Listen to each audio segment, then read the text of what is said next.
ఇప్పుడు తెలంగాణ రాష్ట్రంలో ఎటు ఎవ్వరి నోట ఇన్న హైడ్రా అనే ఒక సెన్సేషనల్ సంస్థ ముందుకొచ్చింది. ఈ హైడ్రా కమిషన్ అధికారులతోని ఏర్పాటు చేయబడ్డది. ఈ అధికారులు చెరువులు ఆక్రమణలకు గురైతే వాటిపైన ఉన్న అక్రమ కట్టడాలను కూల్చివేసే కార్యక్రమం మొదలుపెట్టారు. నిన్నటికి నిన్న ఎన్ కన్వెన్షన్ బడా హీరో, ఆంధ్ర హీరో, పెద్ద నిర్మాత అయినటువంటి Akkineni Nagarjuna N convention function హాల్ని కూల్చేయడం జరిగింది. ఇది తుమ్మిడికుంట అనే చెరువులో సుమారుగా 3.5 ఎకరాల భూమిని అక్రమంగా ఆక్రమించిన దాంట్లోనే ఫంక్షన్ హాల్ నిర్మించడం జరిగింది. ఇలా బడా పెద్ద నాయకులు, పెద్ద లీడర్లు అని చెప్పుకునే వాళ్ళే ఎక్కువ మంది చెరువులను కబ్జాలు చేసి, కొంతమంది ప్లాటింగ్ చేసి సామాన్యులకు అమ్మేస్తే, మరికొంతమంది మాత్రం వాళ్ళే స్వతహాగా ఇండ్లు, ఫంక్షన్ హాళ్ళు నిర్మించుకున్నారు. ఇదే కోవలోకి వస్తే మన నాగోల్ వద్ద ఉన్న నాగోల్ చెరువులో సుమారుగా ఒక ఫంక్షన్ హాల్ నిర్మించడం జరిగింది. కప్పల చెరువు, హరిహరపురం మొత్తం నిర్మించడం జరిగింది. అదే కాకుండా ఇంకా చాలా ఉన్నాయి. చేపల చెరువు పూర్తిగా కనుమరుగైపోయింది. సాగర్ రింగ్ రోడ్ మూల మీద ఉన్న చెరువు కూడా కబ్జా కోరల్లో చిక్కుకుపోయింది. గండిపేట్ రిజర్వాయరు, హిమాయత్ సాగర్ రిజర్వాయరు, అలాగే హుస్సేన్ సాగర్ రిజర్వాయరు, ఇలా ఎన్నో రిజర్వాయర్లు కూడా చాలా వరకు అన్యాక్రాంతం పాలైనవి. ఈ విధంగా చెప్పుకుంటూ పోతే చాలా చెరువులు అన్యాక్రాంతానికి గురి కావడానికి ముఖ్య కారణం లేకపోలేదు. పెద్ద లీడర్లు తమ స్వార్థ ప్రయోజనాల కోసం, తమ ఎదుగుదల కోసం సామాన్యులను పీడించే విధంగా చెరువులలో మట్టి నింపి పేదలకు అమ్మేసి పేదల నుంచి సొమ్ము చేసుకున్న వాళ్ళు కొంతమంది అయితే, అదే ఆక్రమించిన దాంట్లో అద్భుతమైన ఫామ్ హౌజులు నిర్మించుకొని జీవితాలను యథేచ్ఛగా సాగిస్తున్న మరికొంతమంది లీడర్లు లేకపోలేదు. ఒక తెలంగాణ రాష్ట్రంలోనే కాదు, ఇది ఆంధ్ర రాష్ట్రంలోనూ కూడా ఉంది.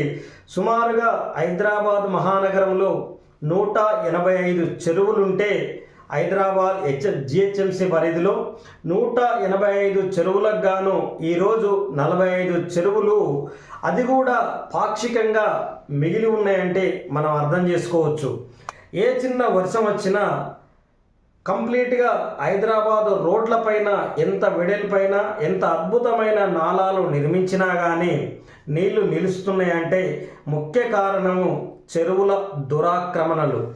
ఈ దురాక్రమణలను ఆగబట్టాలన్నా, ఆపేయాలన్నా ఖచ్చితంగా ప్రజలే చైతన్యవంతులై మీ పరిసరాలలో ఉన్నటువంటి ఎన్ని చెరువులు కబ్జా కోరల్లో చిక్కుకున్నాయి అనే విషయాన్ని వీడియోలు తీసి మీరు యూట్యూబ్లో లేదా ఇతర వ్యక్తుల ద్వారా మొత్తానికి సమాజానికి పరిచయం చేసినట్లయితే ఆ ఆక్రమణలపైన ఈ హైడ్రా అనేది తగు చర్యలు తీసుకొని ఆ చెరువులను సంరక్షించి మన హైదరాబాద్ యొక్క ఫ్యూచర్ అంటే భవిష్యత్తుకు నీటి ఎద్దడి రాకుండా, లేదా భూములు కుంగకుండా, అక్కడక్కడ కొలాప్స్ జరగకుండా, ఎన్నో విధాలమైన ప్రకృతి విపత్తులు సంభవించకుండా హైదరాబాద్ నగరాన్ని సేఫ్గా కాపాడుకోవచ్చు.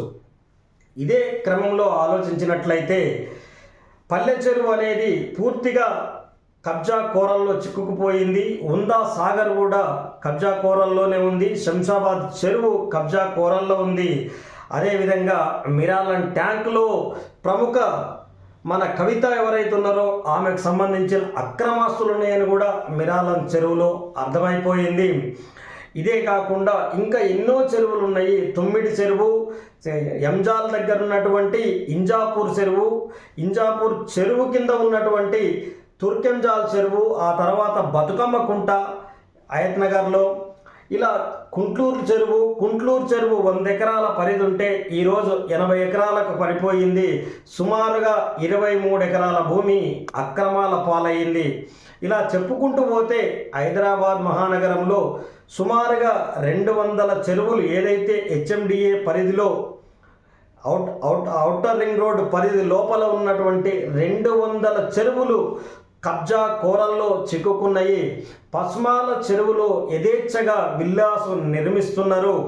నాగోల్ చెరువులో ఏదైతే మర్రిగూడెం ఉందో నాగోర్ పరిసర ప్రాంతాలలో ఆ మర్రిపల్లి దగ్గర ఉన్నటువంటి చెరువు కూడా కబ్జా కోరల్లోనే చిక్కుకుంది. ఎన్నో చెరువులు ఈ కబ్జాల నుంచి కాపాడాలంటే ఖచ్చితంగా హైడ్రా ఇంకా వేగవంతంగా ఇంకా దురుసుగా ప్రవర్తించి ఖచ్చితంగా ఈ అన్యాక్రాంతాలను చెరువుల కబ్జా కోరల నుంచి బయటికి వేధించినట్టయితే ప్రకృతిని కాపాడడంతో పాటు మంచి జీవన విధానానికి స్వచ్ఛమైన భూగర్భ జలానికి అవకాశం ఇచ్చిన వాళ్ళు అవుతారు. ఇది రాష్ట్ర ప్రజలకు చేసే అత్యంత మేలు ప్రక్రియగా భావించవచ్చు.